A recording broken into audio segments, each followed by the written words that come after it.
പൊതു ഇടത്തിൽ സിഗരറ്റ് വലിച്ചാൽ അത് സമൂഹത്തെ ബാധിക്കുന്ന പ്രശ്നം തന്നെയാണ്. ഞാൻ പൊതു ഇടത്തിൽ അസഭ്യം പറഞ്ഞാൽ അത് സമൂഹത്തെ ബാധിക്കുന്ന വിഷയം തന്നെയാണ്. പൊതു ഇടം എന്ന് പറയുന്നത് സോഷ്യൽ മീഡിയയോ തെരുവോ എവിടെയുമാകട്ടെ.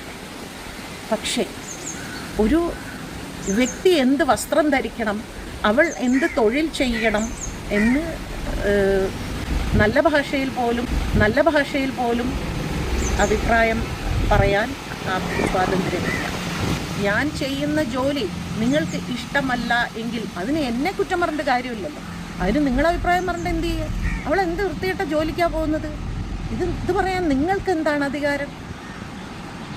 കാരണം ഞാൻ നിങ്ങളുടെ മകളോ നിങ്ങളുടെ ഭാര്യയോ നിങ്ങളുടെ അമ്മയോ നിങ്ങളുടെ സഹോദരിയോ ആരുമല്ലാത്തിടത്തോളം കാലം അങ്ങനെയാണെങ്കിൽ പോലും അതിൽ നമസ്കാരം. അപ്പൊ വീണ്ടും പുതിയൊരു വീഡിയോയിലേക്ക് സ്വാഗതം.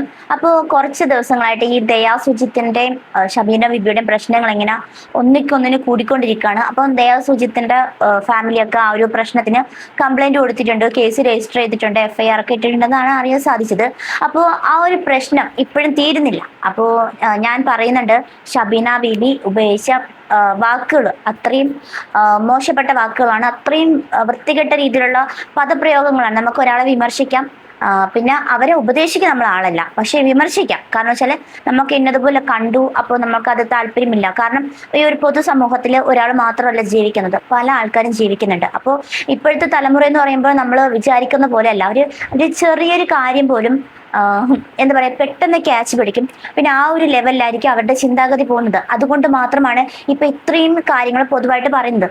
പിന്നെ ഒരാളിടുന്നത് കൊണ്ട് അയ്യോ അവൾക്ക് എന്താ ഇട്ട്, പിന്നെ എനിക്കെന്താ ഇട്ടുകൂടാത്ത എന്നുള്ളൊരു ചോദ്യം അവിടെ വരുന്നുണ്ട്. അത് പ്രത്യേകിച്ച് പറയാനുള്ള കാര്യം, ഇപ്പം ഭാഗ്യലക്ഷ്മി ചേച്ചി കുറച്ച് കാര്യങ്ങൾ പറയുന്നുണ്ട് ഈ ഒരു വിഷയത്തെ കുറിച്ചിട്ട് തന്നെയാണ്. ദയാ സുജിത്തിനും ഷബീനത്തെ കുറിച്ചിട്ടൊക്കെയാണ് പറയുന്നത്.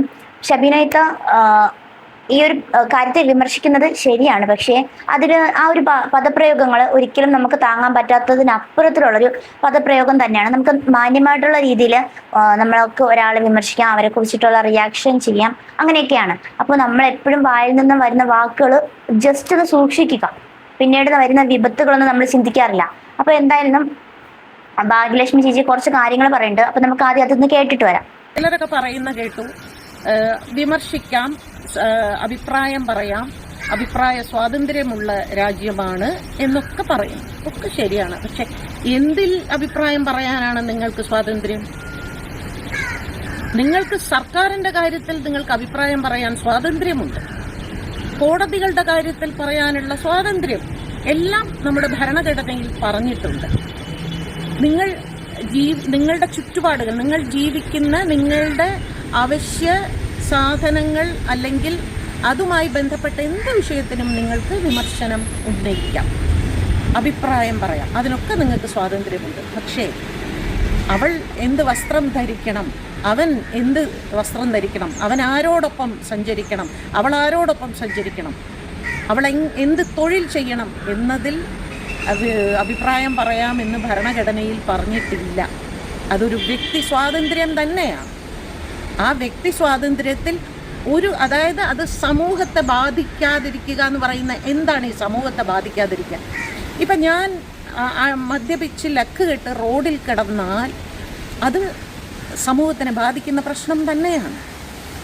ഞാൻ പൊതു ഇടത്തിൽ സിഗരറ്റ് വലിച്ചാൽ അത് സമൂഹത്തെ ബാധിക്കുന്ന പ്രശ്നം തന്നെയാണ്. ഞാൻ പൊതു ഇടത്തിൽ അസഭ്യം പറഞ്ഞാൽ അത് സമൂഹത്തെ ബാധിക്കുന്ന വിഷയം തന്നെയാണ്. പൊതു ഇടം എന്ന് പറയുന്നത് സോഷ്യൽ മീഡിയയോ തെരുവോ എവിടെയുമാകട്ടെ.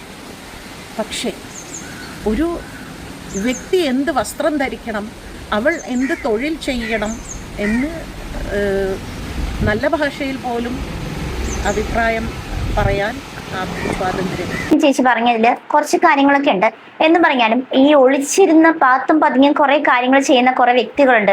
ഈ ഒരു ഇൻസ്റ്റാഗ്രാമില് എന്താ തുണി മാറ്റി കാണിക്കല്, പിന്നെ അതുകൊണ്ട് റീച്ച് ഉണ്ടാക്കല്. അപ്പൊ ഇവർക്കൊക്കെ ഇതൊക്കെ കേൾക്കുമ്പോഴത്തേക്ക് ഭയങ്കര സന്തോഷമായിരിക്കും. കാരണം വെച്ചാല് അയ്യോ നമുക്ക് അഭിപ്രായ സ്വാതന്ത്ര്യം ഉണ്ട്, അയ്യോ നമുക്ക് വസ്ത്ര സ്വാതന്ത്ര്യം ഉണ്ട്, അയ്യോ നമുക്ക് എങ്ങനെ നടന്നാലും പ്രശ്നമില്ല എന്നുള്ള രീതിയിലുള്ള ഒരു ചിന്താഗതി അവിടെ മുന്നിലേക്ക് എത്തുകയാണ്. അപ്പൊ ഒന്ന് ആലോചിക്കുക, ഇങ്ങനെയുള്ള കാര്യങ്ങൾ അഭിപ്രായ സ്വാതന്ത്ര്യം, ഈ ഒരു വസ്ത്ര സ്വാതന്ത്ര്യം പ്രത്യേകിച്ച് പറയുകയാണെങ്കിൽ വസ്ത്ര സ്വാതന്ത്ര്യമാണ്. അപ്പൊ ഈ ഒരു സ്വാതന്ത്ര്യം കിട്ടി കൂടുതൽ മുന്നിലോട്ട് വരുമ്പോഴത്തേക്ക് ഈ ഇൻസ്റ്റാഗ്രാമിൽ ഇപ്പോൾ കുറെ അമ്മച്ചിമാർ ഇറങ്ങിയിട്ടുണ്ട്.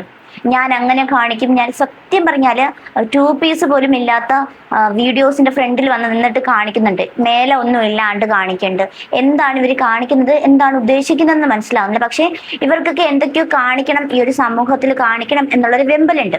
അപ്പോൾ ഇതൊക്കെ ഇടുമ്പോഴത്തേക്ക് ഈ ഒരു വസ്ത്രം പൊതുവെ ഇങ്ങനെ കാണിക്കുന്നുണ്ടല്ലോ, അപ്പൊ അവര് വിചാരിക്കും ഈ ഒരു കുട്ടി ഇട്ടിട്ടുണ്ടല്ലോ, പിന്നെ നമുക്ക് എന്താ പ്രശ്നം, ഇവര് സിനിമാ നടികൾ ഇങ്ങനെ ഇടുന്നുണ്ട്, സീരിയൽ ആർട്ടിസ്റ്റിന്റെ മക്കൾ ഇടുന്നുണ്ട്, പിന്നെ നമുക്ക് എന്താ പ്രശ്നം, നമുക്ക് ഇടാം എന്ന് പറഞ്ഞിട്ടാണ് ഇപ്പൊ കുറെ ആൾക്കാർ വരുന്നത്.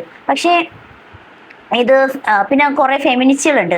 ഫെമിനിസ്റ്റുകൾ ഇവിടെ നിന്നിട്ട് പറയും പെണ്ണുങ്ങൾക്ക് വേണ്ടിയിട്ട് വാദിക്കാനാണെന്നൊക്കെ പറഞ്ഞിരുന്നിട്ട് അവരുടെ പ്രൊഫൈൽ എടുത്ത് നോക്കിയാൽ നമ്മൾ അന്തം വിടും. അങ്ങനത്തെ രീതിയിലുള്ള കാര്യങ്ങളാണ് ഇവിടെ കാണിച്ചു കൂട്ടുന്നത്. അപ്പൊ നമ്മുടെ ഈ ഒരു യൂട്യൂബിൽ എന്തുകൊണ്ട് വൃത്തികെട്ട രീതിയിലുള്ള ഫോട്ടോസോ വീഡിയോസോ ഇടാൻ പറ്റാത്തത്? ഞാൻ ഇന്നാളൊരു സ്ത്രീയുടെ ചെക്ക് ചെയ്തിട്ടുണ്ടായിരുന്നേ, ലൈവ് കണ്ട ഒരു സ്ത്രീയുടെയാണ്. അത് ഇൻസ്റ്റാഗ്രാമിലാണെങ്കിൽ വെറും മോശമായിട്ട് രീതിയിൽ ഈ ഇടയ്ക്കായിട്ടാണ് അവർ ഇൻസ്റ്റാഗ്രാമിൽ മോശമായിട്ടുള്ള രീതിയിലുള്ള വീഡിയോസ് ഇടാൻ തുടങ്ങിയത്. കാരണം എനിക്ക് അപ്പോൾ അവര് 2 പീസ് പിന്നെ കാണിക്കാൻ പാടില്ലാത്ത പല കാര്യങ്ങളും ഭർത്താവിന് മുമ്പിൽ നിർത്തിയിട്ട് കാണിക്കുന്നുണ്ട്. അപ്പൊ അതൊക്കെ കാണിച്ചിട്ട് പക്ഷെ ആ ഒരു സെയിം വീഡിയോസ് എന്തുകൊണ്ട് യൂട്യൂബിൽ വരുന്നില്ല? യൂട്യൂബിൽ ഇട്ടാൽ ന്യൂഡിറ്റി എന്ന് പറഞ്ഞിട്ട് അത് യൂട്യൂബ് ചാനൽ അടിച്ചു കളയും. അപ്പൊ അതവർക്ക് പേടിയുണ്ട്, അയ്യോ നമ്മുടെ ചാനൽ പോകുമല്ലോ. പക്ഷെ ഇൻസ്റ്റാഗ്രാം അങ്ങനെയല്ല, ഒരു തുറന്ന പുസ്തകം പോലെയാണ്. എന്ത് വേണമെങ്കിലും കാണിക്കാം, ആരെന്ത് വേണമെങ്കിലും പറഞ്ഞാലും കുഴപ്പമില്ല. എന്തൊക്കെ വൃത്തികേടുകൾ അതിനുള്ളിൽ കാണിക്കാൻ പറ്റും. അതായത് ഒരു ബെഡ്റൂമിൽ കാണിക്കുന്ന കാര്യങ്ങൾ പോലും സകലതും കാണിക്കുന്നുണ്ട്. അതും പിന്നെ ഈ ഒരു എന്താ പറയുക, ഈ ഇൻസ്റ്റാഗ്രാമിന് മൊത്തത്തില് അപ്പൊ പുറം രാജ്യങ്ങളിൽ തന്നെ ഇൻസ്റ്റാഗ്രാമിന് എതിരെ ഭയങ്കരമായിട്ടുള്ള നടപടികൾ വന്നിട്ടുണ്ട്.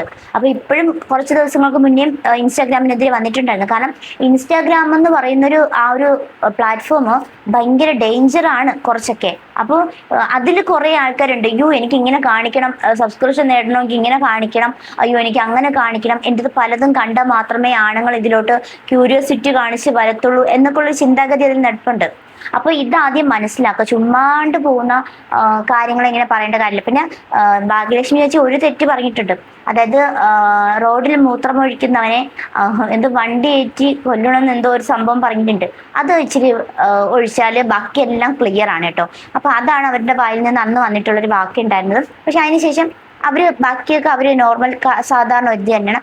അതിൽ നിന്ന് മാത്രം വന്നിട്ടൊരു ഫോൾട്ട് മാത്രമേ ഉള്ളൂ. അപ്പൊ ഒന്ന് ആലോചിച്ച് നോക്കിയാൽ നിങ്ങൾ ഇങ്ങനെ ഈ ഒരു വസ്ത്രദാനത്തെ കുറിച്ചിട്ട് വിവരിക്കുമ്പോഴത്തേക്ക് ഇതിൻ്റെ ഇടയിൽ ഒളിഞ്ഞിരിക്കുന്ന കുറെ അമ്മച്ചിമാരൊക്കെ ഉണ്ട്. എന്ന് വെച്ചാൽ ഞാൻ ഇത് കാണിക്കണം, എനിക്കിത് കാണിച്ചാലേ പറ്റത്തുള്ളൂ, എനിക്കിത് കാണിച്ചാലേ ജീവിക്കാൻ പറ്റത്തുള്ളൂ എന്ന് പറഞ്ഞിട്ട് കുറച്ച് ആൾക്കാർ ഇതിൻ്റെ ഇടയിൽ കിടപ്പുണ്ട്.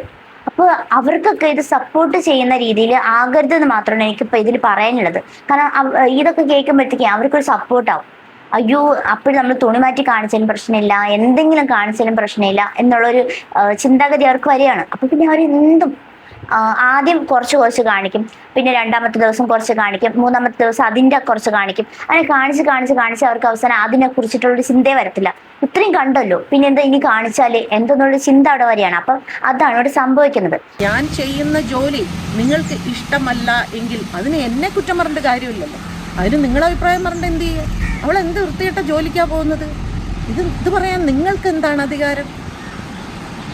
കാരണം ഞാൻ നിങ്ങളുടെ മകളോ നിങ്ങളുടെ ഭാര്യയോ നിങ്ങളുടെ അമ്മയോ നിങ്ങളുടെ സഹോദരിയോ ആരുമല്ലാത്തിടത്തോളം കാലം അങ്ങനെയാണെങ്കിൽ പോലും അതിൽ വിമർശനം ഉന്നയിക്കാൻ പാടില്ല. ഇനി അങ്ങനെ സ്വന്തം വീട്ടിലെ വ്യക്തികളാണെങ്കിൽ പോലും ഞാനിത് സ്ത്രീ ആയതുകൊണ്ട് സ്ത്രീകളെ അവൾ എന്നൊക്കെ ഞാൻ പറയുന്ന അമ്മ സഹോദരി എന്നൊക്കെ പറയുന്നതേ ഉള്ളൂ.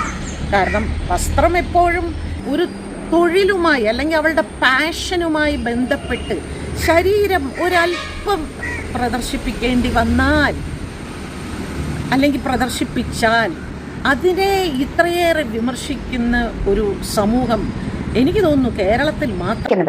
അപ്പൊ ഇതില് പെടുന്നതെന്ന് പറഞ്ഞാല് പിള്ളേരാണ്. പിള്ളേർക്കൊന്നും അറിയത്തില്ല. പിന്നെ വലിയ പിള്ളേരുള്ള ആൾക്കാരുണ്ട്. സത്യം പറഞ്ഞാൽ തോന്നിയ മാസത്തിന്റെ അങ്ങേയറ്റമാണ് കാണിക്കുന്നത് ഈ ഒരു സോഷ്യൽ മീഡിയയിൽ. എന്നിട്ട് അവരും അതിന്റെ ഏണിങ്സിന് വേണ്ടിയിട്ടാണ്. എനിക്ക് എന്റെ ഫോട്ടോ എന്റേത് ഞാൻ അങ്ങനെ നിൽക്കുന്നു, ഞാൻ ഇങ്ങനെ നിൽക്കുന്നു, എനിക്ക് ഇങ്ങനെ നിന്നാൽ കൊള്ളാമോ എന്നൊക്കെ പറഞ്ഞിട്ട് കുറെ ആൾക്കാർ വരുന്നുണ്ട്. അപ്പൊ ഇവർക്കൊക്കെ ഈ ഒരു ചാപ്റ്റർ കാണുമ്പോഴത്തേക്ക് കേൾക്കുമ്പോഴത്തേക്ക് മനസ്സിലാവും എന്ന കാര്യത്തെ കുറിച്ചിട്ടാണ് പറഞ്ഞത്.